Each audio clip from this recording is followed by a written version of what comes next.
Hello, I'm Martin Weller from the Open University in the United Kingdom, and I'm going to answer the question, what is open education and why does it matter?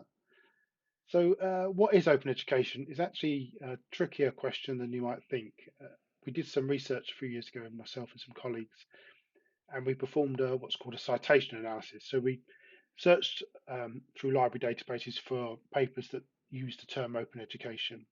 And then we took all the papers that they referenced and looked at those papers and all the papers those referenced. And from that, we could build up a kind of spreading map of citations and who's referencing who. And on that map, we could find eight kind of distinct clusters, which were different aspects of open education. And those eight clusters roughly equated to these categories, which were open education in schools, which is kind of about how you do open practice in classrooms, so opening up the classroom often. What you might call traditional open education, such as we practice at the Open University, which is much more distance education. And it's called open because you can study anywhere, anytime, and often it's open entry, so you don't need formal qualifications to come into that study. And then there's a kind of a blending into what you might term e-learning, particularly as we move things online. If you going to talk about that as open education. Then there's the more resource-focused areas such as MOOCs, massive open online courses, and open educational resources, both of which were distinct areas.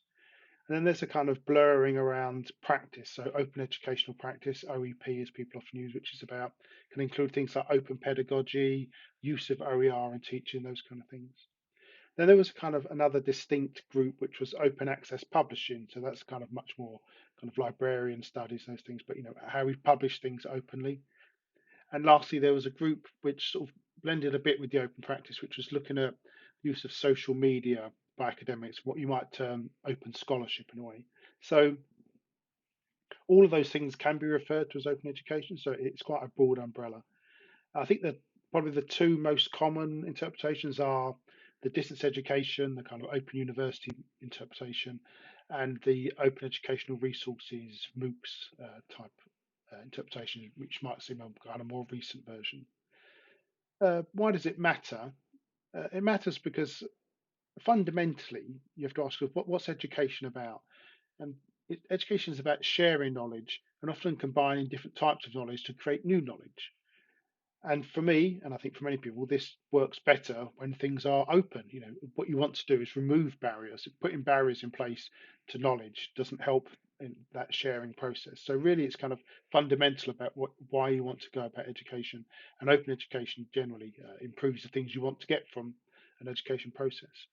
I also think it's an antidote to many of the very commercially driven visions of education that tend to dominate at the moment. Um, And how is open education different to formal education? I think it's important to agree to think, given those eight areas that I outlined at the start, it's not necessarily different to formal education. For example, if you're thinking about open universities, then we offer formal education where you can get a formal degree, that's accredited and so on. But it can also be informal if you think about open educational resources or MOOCs and so on, where you can just study on your own and you can get accreditation if you want. You might be able to take a test at the end if you want, or if you want to pay for it. But often it's just you studying on your own or open access publishing. You can go and read these articles for free. I think what's perhaps interesting about that is I think in nearly all of those interpretations of open education, what it does is it blurs the boundaries between formal and informal, and you can often bring in that informal learning into a formal setting. So I think that kind of blurring of the hard boundaries around a university is one of the benefits of open education. Is open education free? I think not necessarily. Again, if you're coming into formal study, for instance, the Open University in the UK, you have to pay student fees. And I think it's also important to ensure that we recognise labour. We're not relying on free labour from people just because something's labelled open. You expect them to work for free for you.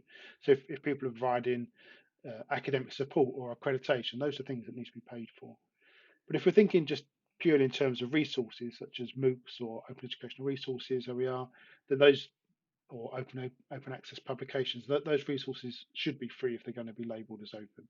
So the free aspect is often the bit that people focus on most, like everything open should be free, but actually it's only one aspect. It's much more about the licenses that are applied to it, so you can reuse it and take it elsewhere, and also that it's about this aspect of blurring boundaries and opening up and removal of barriers.